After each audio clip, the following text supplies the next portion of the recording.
Saudara, harga emas nyaris menyentuh 3 juta rupiah per gram. Bahkan di sejumlah daerah ada yang terang-terangan menjualnya di atas 3 juta rupiah. Kondisi ini membuat warga sepertinya berebut memiliki emas dan sejumlah butik emas pun juga diserbu. Apakah ini bentuk kesadaran investasi atau FOMO semata? Ataukah masih ada ruang tumbuh untuk emas atau justru sudah kemahalan? Kita langsung bahas bersama Ibrahim Aswaibi, pengamat mata uang dan juga komoditas. Pak Ibrahim, selamat pagi.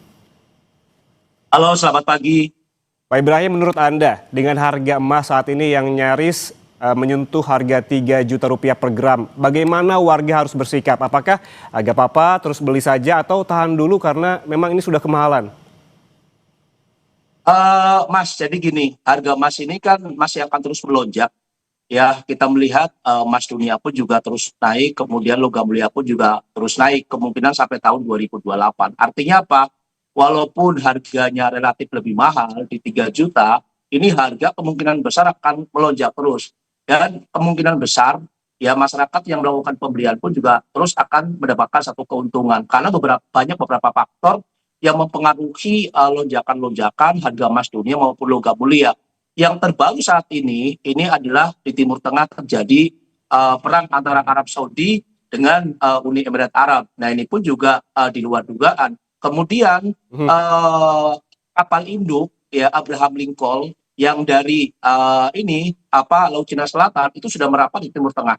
Artinya apa? Bahwa Trump pun juga sudah berulang-ulang apabila demonstran yang ditangkap oleh pemerintahan Iran, ya penguasa Iran, apabila dieksekusi kemungkinan besar akan dilakukan penyerangan baik oleh Amerika maupun Israel. Ini yang membuat ya ketegangan tersendiri terhadap lonjakan-lonjakan harga emas dunia. Nah, secara perpolitikan di Amerika pun juga sedang memanas, ya karena di Minneapolis sendiri sekarang terjadi demonstrasi tentang imigran. Ya ada masyarakat Amerika yang tertembak oleh pasukan federal. Ini pun juga memanaskan situasi ya perpolitikan di Amerika. Kemudian yang kedua, ya kita lihat bahwa kemarin Trump sudah menyodorkan nama-nama untuk gubernur Bank Sentral Amerika di Kongres, yaitu ada Kevin Hassett, Kevin Walsh, kemudian ada Christopher Waller, ada Rich Rider, yang kemungkinan besar dua nama ini yang kemungkinan akan dijadikan sebagai kandidat terkuat, yaitu adalah Kevin Hassett dan Kevin Walsh. Ini adalah salah satu kader Partai Republik yang memang benar-benar mereka-mereka ini adalah setia terhadap Trump. Nah, keterlibatan Trump dalam mencari ya sosok untuk gubernur Bank Indonesia ini pun juga dianggap bahwa Trump terlalu banyak intervensi di Bank Sentral Amerika sehingga para investor tidak suka dengan sikap-sikap yang dilakukan oleh Trump, dan ini yang membuat harga emas dunia tadi pagi terjadi gap up yang cukup luar biasa sampai naik di 5.020-an. Ini cukup luar biasa karena sampai saat ini pun juga saya masih memantau ya harga emas dunia itu sudah mendekati level 5.090, Mas. Artinya apa? Lonjakan ini kemungkinan besar akan membuat harga logam mulia terus mengalami kenaikan. Nah, kalau ada masyarakat, bagaimana apakah saya harus beli? Oh iya, harus beli karena ini adalah investasi jangka menengah, jangka panjang yang harus dilakukan oleh masyarakat baik dari Sabang sampai Merauke. Ini kesempatan terbaik sampai tahun 2028. Itu, Mas. Oke, jadi artinya ini menurut Anda ruang tumbuh bagi emas masih sangat lebar, masih sangat besar, jauh dari fase stagnan begitu? Betul, betul. Kemarin-kemarin pada saat kita melihat bahwa antara Amerika dengan Uni Eropa tentang masalah Greenland, kemudian tentang masalah perang dagang itu usai, ya damai, saya kira harga emas itu akan kembali mengalami penurunan. Tapi kenyataannya apa? Banyak sekali faktor yang mendukung sehingga harga emas melonjak kembali di hari berikutnya. Nah, ini yang masyarakat harus tahu bahwa kondisi global, ya apalagi ada perdamaian di Gaza, kemudian di Eropa, ini masih sengatan-sengatan ini masih akan terus membuat harga emas naik. Apalagi nanti di 1 Februari ya 15% perang dagang antara Amerika dengan Uni Eropa ini pun akan dijalankan. Kemudian antara Eropa dengan Tiongkok akan dijalankan. Sehingga loncatan-loncatan harga emas dunia dan logam mulia itu akan up terus. Dan ini mengalami kenaikan yang cukup signifikan bagi saya ya, bukan bagi saya aja, bagi semua ya masyarakat. Nah, ini yang kesempatan terbaik untuk melakukan pembelian. Oke, kalau kita melihat tadi kebanyakan faktornya adalah dari kondisi global, geopolitik terutama langkah-langkah politik dan juga ekonomi dari Amerika Serikat. Kemudian kalau kita kembali ke dalam negeri, kondisi ini Pak Ibrahim, membuat butik-butik emas diserbu oleh warga. Sepertinya kalau kita lihat ada panic buying emas di sini. Anda menilainya bagaimana? Ya, kalau panik buying itu memang sudah terjadi sebelum-sebelumnya. Ya, ini akibat dari sosialisasi edukasi dari media yang cukup masif. Ya, sehingga masyarakat tahu, apalagi masyarakat teknologi ya, teknologi sekarang sudah masuk ke daerah-daerah terpencil. Mereka tahu bahwa saat ini adalah logam mulia pun juga cukup bagus. Apalagi notabene kemarin ya ada satu kekisruhan di kripto yang mengalami kerugian cukup besar, sehingga dari situlah masyarakat, terutama adalah Gen Z, itu kembali mencari investasi yang paling aman, terutama adalah di logam mulia. Nah, di sisi lain pun juga, kalau tentang masalah FOMO, ini juga di mana-mana terjadi. Cuma permasalahannya barangnya ini kan terbatas, terutama adalah di Antam, kemudian di Pegadaian. Nah, kenapa sih kok ada keterbatasan terhadap logam mulia? Karena Freeport sendiri dari bulan Oktober 2025 sampai nanti bulan April ini menghentikan produksinya. Ya, walaupun Kementerian Keuangan kemarin ya di bulan sebelumnya sudah memberikan satu pajak ya, pajak untuk pihak luar untuk emas ya sebesar 7,5 sampai 15%. Nah, itu pun juga menurut saya belum kelihatan sekali ya, sehingga apa? Supply dan demand ya ini mengalami penurunan, tetapi permintaan cukup tinggi. Nah, di dalam negeri sendiri pun ini yang membuat harga logam mulia maupun emas perhiasan terus mengalami kenaikan, Mas.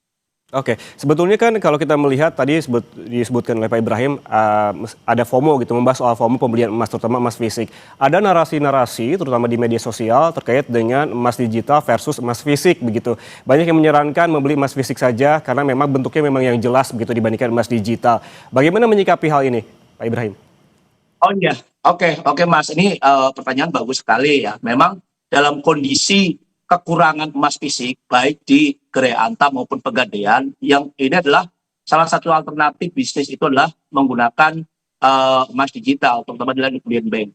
Pemerintah sudah meresmikan membuka bullion bank. Ya, tujuannya adalah untuk aspirasi masyarakat yang ingin memiliki logam mulia itu bisa melalui bullion bank, terutama adalah Pegadaian maupun BSI. Kita harus ingat bahwa pada saat masyarakat melakukan investasi menabung emas digital di Pegadaian maupun BSI, BSI Pegadaian itu sudah mempersiapkan emas fisiknya 1:1.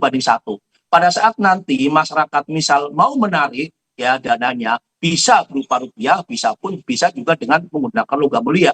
Jadi jangan khawatir bahwa emas digital itu akan menakutkan dan akan rugi. Tidak. Ini pemerintah yang membuat bullion bank, harus ingat bullion bank ya, ini adalah ada Pegadaian, ada BSI. Ini alternatif yang paling jitu. Kemudian spreadnya pun juga tidak terlalu besar. Kalau seandainya kita emas fisik itu hampir 100.000 per gramnya. 125.000 tadi Antam, Pak. Digital, ya, itu lebih pendek, sehingga apa? Untuk mendapatkan keuntungan itu lebih mudah. Itu Mas.